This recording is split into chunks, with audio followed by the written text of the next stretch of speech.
जी हां दोस्तों, अब जरा सीट की पेटी बांध लीजिए क्योंकि भारत और न्यूजीलैंड के बीच खेले जाने वाले चौथे टी20 मुकाबले से पहले जो ट्विस्ट आया है उसने भारतीय फैंस की धड़कनें तेज कर दी हैं। दोस्तों, चौथा टी20 का मुकाबला भारत और न्यूजीलैंड के बीच शुरू होने में अब बस कुछ ही देर बाकी है, लेकिन उससे पहले ही कप्तान सूर्य कुमार यादव ने ऐसा फैसला ले लिया है जिसे सुनकर फैंस का रिएक्शन सीधा अरे भाई ये क्या हो गया वाला हो गया है। दरअसल दोस्तों, इस चौथे टी20 मुकाबले में टीम इंडिया एक बिल्कुल नए अवतार में मैदान पर उतरने जा रही है। वजह साफ है, भारतीय टीम पहले ही इस टी20 सीरीज को अपने नाम कर चुकी है और अब निगाहें सीधे आने वाले टी20 वर्ल्ड कप पर टिक चुकी हैं। ऐसे में कप्तान सूर्य कुमार यादव ने मौका को सही समय पर प्रयोग करने का सुनहरा अवसर मानते हुए अपनी पूरी प्लेइंग 11 को ही बदलने का बड़ा फैसला कर लिया है। दोस्तों, यह कोई छोटा मोटा बदलाव नहीं है, बल्कि ऐसा लग रहा है जैसे चौथे टी20 में team India test drive mode में आ गई हो। सीनियर खिलाड़ियों को आज आराम दिया गया है ताकि वे आगे के बड़े मुकाबलों के लिए तरोताजा रह सकें और उनकी जगह उन खिलाड़ियों को मौका मिला है जो अब तक इस सीरीज में बेंच गर्म करते हुए सिर्फ पानी पिलाने और ताली बजाने का काम कर रहे थे। अब वही खिलाड़ी मैदान में उतरकर साबित करना चाहेंगे कि उन्हें नजरअंदाज करना कितना भारी पड़ सकता है। कप्तान सूर्य कुमार यादव का यह फैसला साफ दिखाता है कि टीम मैनेजमेंट अब सिर्फ जीत नहीं बल्कि सही कॉम्बिनेशन खोजने के मिशन पर है। दोस्तों, यह भी सच है कि चौथे टी20 में आपको नई ओपनिंग जोड़ी देखने को मिलेगी। मिडिल ऑर्डर में नए चेहरे होंगे और गेंदबाजी में भी कुछ ऐसे नाम नजर आएंगे जो अब तक कैमरे से ज्यादा डगआउट में दिखते थे। लेकिन गलती से भी इन्हें कमजोर मत समझ लेना, क्योंकि ये सभी खिलाड़ी टी20 फॉर्मेट के ऐसे खतरनाक खिलाड़ी हैं जो अगर एक बार लय में आ गए तो सामने वाली टीम की रणनीति की पूरी फाइल ही बंद करवा देंगे। खास बात यह है कि इन खिलाड़ियों के पास खोने के लिए कुछ नहीं है, लेकिन साबित करने के लिए बहुत कुछ है और यही बात इन्हें और भी ज्यादा खतरनाक बनाती है। न्यूजीलैंड की टीम शायद यह सोच रही होगी कि भारत ने पूरी प्लेइंग 11 बदल दी है तो मुकाबला थोड़ा आसान होगा, लेकिन दोस्तों यही सोच उनके लिए सबसे बड़ा खतरा बन सकती है, क्योंकि जब युवा खिलाड़ी जोश, जुनून और खुद को साबित करने की भूख के साथ मैदान पर उतरते हैं तो सामने वाली टीम के होश उड़ना तय होता है। भारतीय टीम अब सिर्फ सीरीज जीतने वाली टीम नहीं रही, बल्कि वह एक ऐसी फैक्ट्री बन चुकी है जहां से हर मैच में नए मैच विनर निकलकर सामने आते हैं। कुल मिलाकर दोस्तों, आज का चौथा टी20 मुकाबला सिर्फ एक मैच नहीं बल्कि आने वाले टी20 वर्ल्ड कप की झलक है। यह मुकाबला बताएगा कि भारत की बेंच स्ट्रेंथ कितनी मजबूत है और कौन सा खिलाड़ी बड़े मंच के लिए तैयार है। अब देखना यह होगा कि बदली हुई प्लेइंग 11 के साथ टीम इंडिया न्यूजीलैंड को एक बार फिर चारों खाने चित्त कर पाती है या फिर कीवी टीम कोई चौंकाने वाला पलटवार करती है। लेकिन इतना तय है दोस्तों, मुकाबला मजेदार होगा, हाई वोल्टेज होगा और एंटरटेनमेंट फुल ऑन होने वाला है। तो आखिरकार दोस्तों, क्रिकेट के दीवानों के लिए आज का दिन किसी त्योहार से कम नहीं होने वाला है, क्योंकि भारत और न्यूजीलैंड के बीच खेला जाने वाला चौथा टी20 मुकाबला अब बस शुरू ही होने वाला है। लेकिन मैच से पहले ही माहौल पूरी तरह गर्मा चुका है।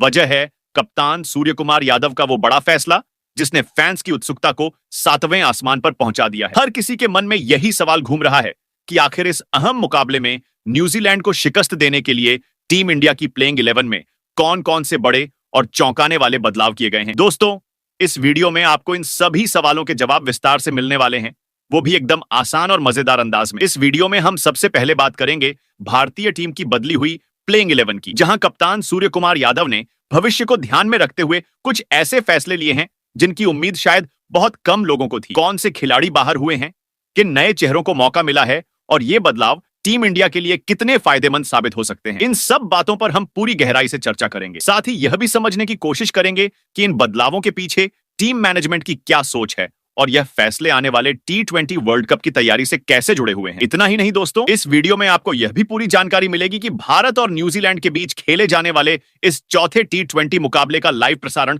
आप कहां और कैसे देख सकते हैं, मैच कितने बजे शुरू होगा, टीवी पर कौन सा चैनल इसे लाइव दिखाएगा और मोबाइल पर किस प्लेटफॉर्म के जरिए आप एक भी गेंद मिस किए बिना मुकाबले का मजा ले सकते हैं। ये सारी डिटेल्स आपको यहां साफ साफ बताई जाएंगी ताकि आप मैच टाइम पर इधर उधर भटकते न रहे। इसके अलावा दोस्तों, हम एक नजर डालेंगे भारत और न्यूजीलैंड के बीच अब तक खेले गए टी20 मुकाबलों के आंकड़ों पर। दोनों टीमों का हेड टू हेड रिकॉर्ड क्या कहता है, किस टीम का पलड़ा आंकड़ों में भारी रहा है और कौन सी टीम दबाव के मुकाबलों में ज्यादा मजबूत साबित हुई है, इन सब बातों को हम आसान भाषा में समझेंगे। आंकड़े कभी कभी मैच की तस्वीर साफ कर देते हैं, लेकिन क्रिकेट का असली मजा तो मैदान पर ही निकल कर आता है और यही बात इस मुकाबले को और भी रोमांचक बना देती है। लेकिन दोस्तों, इन सारी जानकारियों से पहले एक सवाल हम आपसे भी पूछना चाहते हैं। आपकी नजर में आने वाले टी20 वर्ल्ड कप में भारतीय टीम की ओर से ओपनिंग की जिम्मेदारी किस बल्लेबाज को संभालनी चाहिए? कौन सा खिलाड़ी है जो शुरुआत से ही विपक्षी गेंदबाजों पर दबाव बना सकता है? अपनी राय जरूर कमेंट बॉक्स में लिखिए, क्योंकि आपकी राय से ही इस क्रिकेट चर्चा में असली जान आती है। और हाँ दोस्तों, अगर आप चाहते हैं कि टीम इंडिया से जुड़ी हर बड़ी खबर, हर अपडेट और हर एक्सक्लूसिव जानकारी आपको सबसे पहले मिले, तो हमारे चैनल संजू क्रिकेट वर्ल्ड को अभी सब्सक्राइब कर लीजिए। वीडियो को लाइक करें, अपने दोस्तों के साथ शेयर करें और नोटिफिकेशन बेल को ऑन करना बिल्कुल ना भूलें। तो चलिए दोस्तों, बिना देर किए शुरू करते हैं आज की यह धमाकेदार, जानकारी से भरपूर और पूरी तरह इंटरेस्टिंग वीडियो, जहां क्रिकेट का हर रंग आपको देखने को मिलेगा। तो दोस्तों, अगर अब तक की सीरीज पर नजर डालें तो भारतीय टीम ने ऐसा दबदबा बनाया है कि न्यूजीलैंड के खिलाड़ी भी शायद कैलेंडर देखकर सोच रहे होंगे कि ये मैच जल्दी खत्म क्यों नहीं हो रहे। भारत ने पहले, दूसरे और तीसरे T20 मुकाबले में दमदार खेल दिखाते हुए कीवी टीम को लगातार शिकस्त दी और सीरीज अपने नाम कर ली। अब बारी है चौथे मुकाबले की, जो आंध्र प्रदेश के खूबसूरत शहर विशाखापट्टनम में खेला जाने वाला है। यह मुकाबला अब से बस कुछ ही देर में शुरू होने वाला है और फैंस की उत्सुकता अपने चरम पर है। दोस्तों, विशाखापट्टनम का क्रिकेट स्टेडियम अपने आप में काफी दिलचस्प माना जाता है। यह मैदान सिर्फ एक तरह के खेल के लिए नहीं, बल्कि हर विभाग को मौका देता है। यहाँ की पिच को अगर सरल शब्दों में समझें तो यह पूरी तरह ऑलराउंडर टाइप की पिच है। मैच की शुरुआत में बल्लेबाजों के लिए यह मैदान किसी जन्नत से कम नहीं होता। नई गेंद बल्ले पर अच्छे से आती है, शॉट्स में टाइमिंग मिलती है और अगर बल्लेबाज का मूड बन गया तो गेंद सीधे दर्शकों के बीच पहुंचती है। पावर प्ले के ओवर्स में यहां चौकों छक्कों की बारिश होना कोई हैरानी की बात नहीं होती। लेकिन दोस्तों, जैसे ही मैच मिडिल ओवर्स की तरफ बढ़ता है, कहानी थोड़ा बदलने लगती है। यहां स्पिन गेंदबाजों की एंट्री होते ही बल्लेबाजों की परेशानी बढ़ जाती है। पिच धीरे धीरे सूखने लगती है और स्पिनरों को गेंद में पकड़ मिलने लगती है। जो बल्लेबाज धैर्य और समझदारी से खेलते हैं वही यहां टिक पाते हैं। जल्दबाजी दिखाने वाले बल्लेबाज अक्सर बड़ी हिट लगाने के चक्कर में पवेलियन की राह पकड़ लेते हैं। यही वजह है कि इस मैदान पर मिडिल ओवर्स में रन बनाना आसान नहीं होता। अब बात करें डेथ ओवर्स की, तो यहां फिर से बल्लेबाजों की वापसी देखने को मिलती है। अगर बल्लेबाज सेट हो चुका हो और शॉट चयन सही हो तो आखिरी ओवर्स में तेज रन बनाना बिल्कुल संभव है। पिच पर हल्की घास की वजह से गेंद अच्छे से स्किड करती है और सही टाइमिंग मिलने पर गेंद सीमा रेखा के बाहर चली जाती है। यही कारण है कि इस मैदान पर आखिरी ओवर्स में मैच का रुख पलटना कई बार देखने को मिला है। दोस्तों, आंकड़ों की बात करें तो इस मैदान पर पहली पारी का औसत स्कोर करीब 175 से 190 रन के आसपास रहता है। लेकिन अगर शुरुआत धमाकेदार हो जाए तो 200 से ज्यादा रन बनना भी बिल्कुल मुमकिन है। कुल मिलाकर यह कहना गलत नहीं होगा कि विशाखापट्टनम की पिच बल्लेबाजों और गेंदबाजों दोनों के लिए बराबर मौका देती है। जो टीम पावर प्ले का सही फायदा उठाएगी और मिडिल ओवर्स में स्पिन को अच्छे से संभालेगी, वही मुकाबले में आगे नजर आएगी। तो दोस्तों, आज के मुकाबले में एक बार फिर हमें हाई स्कोरिंग,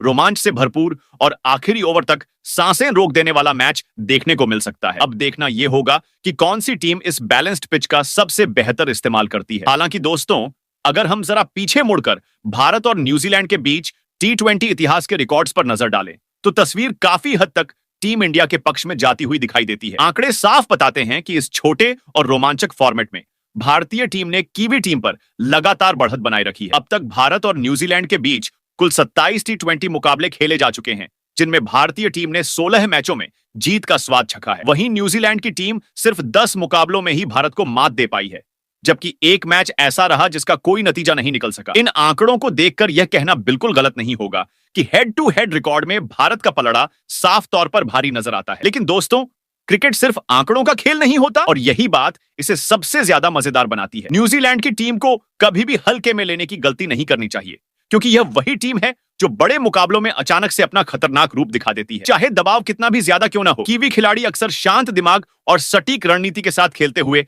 बड़े बड़े उलटफेर करने की काबिलियत रखते हैं। यही वजह है कि आज के मुकाबले में न्यूजीलैंड की टीम अपनी इज्जत और आत्मसम्मान बचाने के इरादे से मैदान पर पूरी ताकत झोंकती हुई नजर आ सकती है। दूसरी तरफ दोस्तों, भारतीय टीम भी इस मुकाबले को हल्के में लेने के मूड में बिल्कुल नहीं है। भले ही सीरीज पहले ही भारत के नाम हो चुकी हो, लेकिन टीम इंडिया आज कुछ बड़े बदलावों और नए खिलाड़ियों के साथ मैदान पर उतरने वाली है। इन बदलावों का मकसद सिर्फ प्रयोग करना नहीं, बल्कि आने वाले बड़े टूर्नामेंट्स के लिए सही कॉम्बिनेशन तैयार करना भी है। नए खिलाड़ियों के पास खुद को साबित करने का सुनहरा मौका होगा। वहीं न्यूजीलैंड की टीम इस मौके को अपनी खोई हुई लय वापस पाने के तौर पर देखेगी। इसी वजह से दोस्तों, यह चौथा T20 मुकाबला भी एक तरफा होने के बजाय बेहद रोमांचक और कांटेदार होने की पूरी उम्मीद है। एक तरफ भारत का मजबूत रिकॉर्ड और नई ऊर्जा, तो दूसरी तरफ न्यूजीलैंड की वापसी की जिद। इन दोनों के टकराव से क्रिकेट फैंस को एक शानदार मुकाबला देखने को मिल सकता है। अब देखना यह होगा कि आंकड़े जीतते हैं या मैदान पर खेली जाने वाली चालें इतिहास को पलट देती हैं। वहीं दोस्तों, अब जरा उस सवाल का जवाब जान लेते हैं जिसका इंतजार हर क्रिकेट फैन बेसब्री से करता है। आखिर आज भारत और न्यूजीलैंड के बीच खेले जाने वाले चौथे T20 मुकाबले को आप लाइव कहां और कैसे देख सकते हैं, क्योंकि मैच देखना उतना ही जरूरी है जितना चाय के साथ बिस्कुट होना। दोस्तों, अगर आप उन फैंस में से हैं जो मोबाइल हाथ में लेकर इधर उधर चलते हुए भी क्रिकेट का मजा लेना पसंद करते हैं, तो आपके लिए खुशखबरी है। इस चौथे T20 मुकाबले की लाइव स्ट्रीमिंग जियो हॉटस्टार ऐप पर उपलब्ध रहेगी। यहां आपको अलग अलग भाषाओं में कमेंट्री का ऑप्शन मिलेगा ताकि आप अपनी पसंदीदा भाषा में मैच का पूरा मजा उठा सकें। बस इंटरनेट तेज होना चाहिए, वरना बफरिंग आपका मूड खराब कर सकती है। वहीं दोस्तों, अगर आप फैमिली के साथ सोफे पर बैठकर बड़े स्क्रीन पर मैच देखने का प्लान बना रहे हैं तो टीवी ऑन करना बिल्कुल मत भूलिए। इस मुकाबले का live telecast star sports channel पर किया जाएगा, जहां सभी प्रमुख भाषाओं में प्रसारण देखने को मिलेगा। अब आइए विस्तार से समझते हैं कि आज चौथे T20 मुकाबले में न्यूजीलैंड को मात देने के इरादे से कप्तान सूर्य कुमार यादव ने अपनी प्लेइंग 11 में कौन कौन से अहम फैसले लिए हैं। सबसे पहले बात करते हैं ओपनिंग जोड़ी की, जहां एक बार फिर कप्तान ने युवा बल्लेबाज अभिषेक शर्मा पर भरोसा जताया है और उन्हें पहले ओपनर के रूप में मैदान में उतारने का फैसला किया है। यह फैसला पूरी तरह से टीम की आक्रामक सोच को दर्शाता है। अभिषेक शर्मा की बल्लेबाजी की सबसे बड़ी ताकत यह है कि वह पावर प्ले में बिना किसी झिझक के बड़े शॉट खेलने से नहीं डरते। वह पहली ही गेंद से गेंदबाजों पर दबाव बना देते हैं और फील्डिंग सेट होने से पहले ही रन बटोरने की कोशिश करते हैं। इसी वजह से भारतीय टीम को अक्सर उनके बल्ले से तेज और विस्फोटक शुरुआत मिलती है। भले ही इस सीरीज के पिछले तीनों मुकाबलों में अभिषेक शर्मा लंबी पारी नहीं खेल पाए हों, लेकिन इसके बावजूद उनकी मौजूदगी मात्र से ही विपक्षी गेंदबाजों पर दबाव साफ नजर आता है। न्यूजीलैंड के गेंदबाज भी यह अच्छी तरह जानते हैं कि अगर अभिषेक शर्मा क्रीज पर जम गए और उन्हें कुछ ओवर खेलने का मौका मिल गया तो मैच का रुख बहुत तेजी से भारत की तरफ झुक सकता है। उनकी निडर बल्लेबाजी, तेज हाथों से शॉट खेलने की क्षमता और गैप खोजने की समझ उन्हें T20 फॉर्मेट का एक खतरनाक बल्लेबाज बनाती है। आंकड़े भी इस बात की पुष्टि करते हैं कि अभिषेक शर्मा शुरुआत से ही आक्रमण करने में विश्वास रखते हैं और कई बार पहली ही गेंद पर बाउंड्री लगाकर अपना खाता खोल चुके हैं। पिछले मुकाबलों में उनके बल्ले से आक्रामक इरादे साफ दिखे हैं और टीम मैनेजमेंट को उम्मीद है कि चौथे T20 में वह इस शुरुआत को एक बड़ी और निर्णायक पारी में बदलेंगे। अगर अभिषेक शर्मा आज लंबी पारी खेलने में सफल रहते हैं तो भारतीय टीम को एक मजबूत मंच मिलेगा और न्यूजीलैंड की रणनीति पर शुरुआती झटका लग सकता है। अब अगर दूसरे ओपनर बल्लेबाज की बात करें तो कप्तान सूर्य कुमार यादव ने इस मुकाबले में भी संजू सैमसन पर भरोसा कायम रखा है और उन्हें एक बार फिर ओपनिंग की जिम्मेदारी सौंपी गई है। यह फैसला साफ तौर पर यह दिखाता है कि टीम मैनेजमेंट संजू की क्षमता और प्रतिभा पर पूरी तरह विश्वास रखता है। संजू सैमसन को इस पूरी T20 सीरीज में अब तक ओपनिंग का मौका मिला है, लेकिन उनके प्रदर्शन उम्मीदों के अनुरूप नहीं रहे हैं। पिछले मुकाबलों में संजू सैमसन ने आक्रामक अंदाज में बल्लेबाजी करने की कोशिश की, लेकिन बड़ी पारी खेलने से पहले ही वह अपना विकेट गंवा बैठे। इसी वजह से उनके फॉर्म को लेकर चर्चाएं तेज हो गई हैं और कई सवाल भी उठ रहे हैं। हालांकि कप्तान सूर्य कुमार यादव का मानना है कि सिर्फ कुछ असफल पारियों के आधार पर किसी खिलाड़ी की काबिलियत पर शक नहीं किया जा सकता। क्रिकेट में उतार चढ़ाव हर खिलाड़ी के करियर का हिस्सा होता है और यही बात संजू सैमसन पर भी लागू होती है। संजू सैमसन के पास तेज शुरुआत देने की पूरी क्षमता है। वह गेंद को टाइम करने में माहिर है और बड़े शॉट खेलने की काबिलियत रखते हैं। जब वह लय में होते हैं तो विपक्षी गेंदबाजों के लिए उन्हें रोकना आसान नहीं होता। कप्तान का यह भरोसा यह भी दर्शाता है कि टीम संजू से सिर्फ रन ही नहीं बल्कि एक जिम्मेदार और मैच को आगे ले जाने वाली पारी की उम्मीद कर रही है। आज के मुकाबले में संजू सैमसन के पास खुद को साबित करने का शानदार मौका है। अगर वह शुरुआत को संभाल कर खेलते हैं और आक्रामकता के साथ संयम बनाए रखते हैं तो भारतीय टीम को एक मजबूत ओपनिंग साझेदारी मिल सकती है। ऐसे में सभी की नजरें आज संजू सैमसन के प्रदर्शन पर टिकी होंगी, क्योंकि एक अच्छी पारी न सिर्फ टीम को फायदा पहुंचाएगी बल्कि उनके आत्मविश्वास को भी नई मजबूती देगी। अब अगर तीसरे नंबर पर बल्लेबाजी की जिम्मेदारी की बात करें तो कप्तान सूर्य कुमार यादव ने इस अहम स्थान के लिए एक बार फिर ईशान किशन को अपनी प्लेइंग 11 में शामिल किया है। यह फैसला पूरी तरह से टीम की रणनीति और ईशान किशन की क्षमता को ध्यान में रखकर लिया गया है। ईशान किशन को भारतीय टीम के उन बल्लेबाजों में गिना जाता है जो मैच की दिशा कुछ ही ओवरों में बदलने का दम रखते हैं। ईशान किशन की बल्लेबाजी की सबसे बड़ी पहचान उनका आक्रामक अंदाज है। वह क्रीज पर आते ही गेंदबाज पर दबाव बनाना शुरू कर देते हैं और किसी भी गेंदबाज के नाम या अनुभव से प्रभावित नहीं होते। नई गेंद हो या स्पिन, ईशान अपने स्वाभाविक खेल पर भरोसा रखते हैं और पहले ही गेंद से रन बटोरने की कोशिश करते हैं। यही वजह है कि उन्हें मिडिल ऑर्डर में एक खतरनाक विकल्प माना जाता है। दूसरे T20 मुकाबले में जब भारतीय टीम मुश्किल स्थिति में थी और शुरुआती विकेट जल्दी गिर चुके थे, तब ईशान किशन ने जिम्मेदारी संभाली थी। उस मुकाबले में उन्होंने दबाव के बावजूद आक्रामक बल्लेबाजी करते हुए भारतीय टीम को बड़े लक्ष्य के करीब पहुंचाया और अपनी पारी से मैच का रुख भारत की ओर मोड़ दिया। वहीं तीसरे T20 मुकाबले में भी ईशान किशन ने तेज गति से 32 रन की उपयोगी पारी खेली, जिससे टीम को मजबूत स्थिति मिली। ईशान किशन की खास बात यह है कि वह दबाव में घबराते नहीं हैं। बड़े लक्ष्य का पीछा हो या टीम को तेज रन रेट की जरूरत हो, वह धैर्य और साहस के साथ बल्लेबाजी करते हैं। तीसरे नंबर पर उनका रोल बेहद अहम हो जाता है, क्योंकि वह पारी को संभालने के साथ साथ तेजी से रन भी बना सकते हैं। आज चौथे T20 मुकाबले में भी टीम इंडिया को ईशान किशन से ऐसी ही एक प्रभावशाली और मैच बदलने वाली पारी की उम्मीद होगी, ताकि भारत की बल्लेबाजी एक बार फिर विपक्षी टीम पर पूरी तरह हावी नजर आए। अब अगर चौथे नंबर की बल्लेबाजी की बात करें तो इस अहम जिम्मेदारी को खुद कप्तान सूर्य कुमार यादव संभालते हुए नजर आएंगे। टीम मैनेजमेंट का यह फैसला पूरी तरह से सही कहा जा सकता है,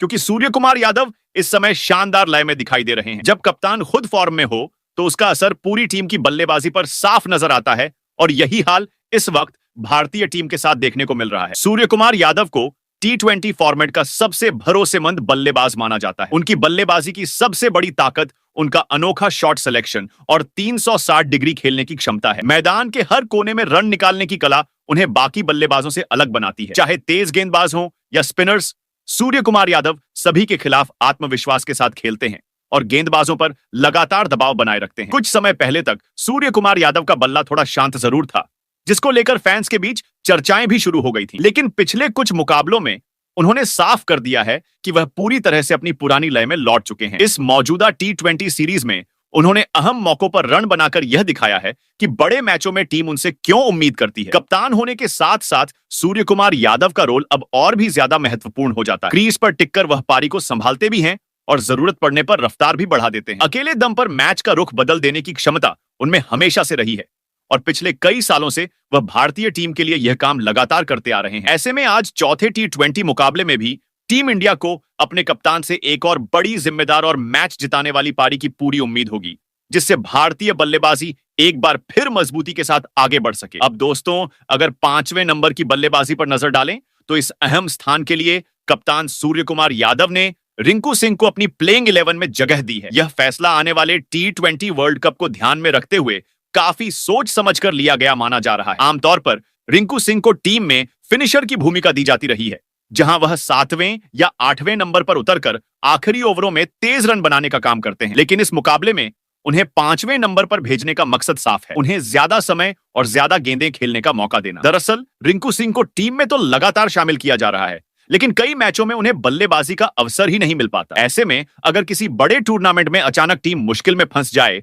और रिंकू सिंह को ऊपर बल्लेबाजी करनी पड़े तो उनके लिए हालात चुनौतीपूर्ण हो सकते हैं। इसी बात को ध्यान में रखते हुए कप्तान सूर्य कुमार यादव ने यह प्रयोग किया है, ताकि रिंकू सिंह को टॉप और मिडिल ऑर्डर में खेलने का अनुभव मिल सके। रिंकू सिंह ने अब तक जब भी बल्लेबाजी का मौका पाया है, उन्होंने खुद को साबित किया है। सीमित गेंदों में संयम और आक्रामकता का संतुलन बनाए रखना उनकी सबसे बड़ी ताकत है। हाल के T20 मुकाबलों में उन्होंने जिम्मेदारी के साथ रन बनाए हैं और यह दिखाया है कि वह सिर्फ फिनिशर ही नहीं, बल्कि जरूरत पड़ने पर पारी को संभालने वाले बल्लेबाज भी बन सकते हैं। 5वें नंबर पर बल्लेबाजी करने से रिंकू सिंह को स्पिन और तेज गेंदबाजी दोनों का सामना करना पड़ेगा, जो उनके खेल को और निखारने में मदद करेगा। टीम मैनेजमेंट की नजर उन्हें एक भरोसेमंद मिडिल ऑर्डर बल्लेबाज के तौर पर तैयार करने पर है। ऐसे में आज का यह मुकाबला रिंकू सिंह के लिए बेहद अहम साबित हो सकता है, जहां वह अपनी बल्लेबाजी से यह साबित कर सकते हैं कि वह किसी भी क्रम पर टीम के लिए उपयोगी खिलाड़ी है। अब दोस्तों, अगर छठे नंबर की बात करें तो इस अहम स्लॉट पर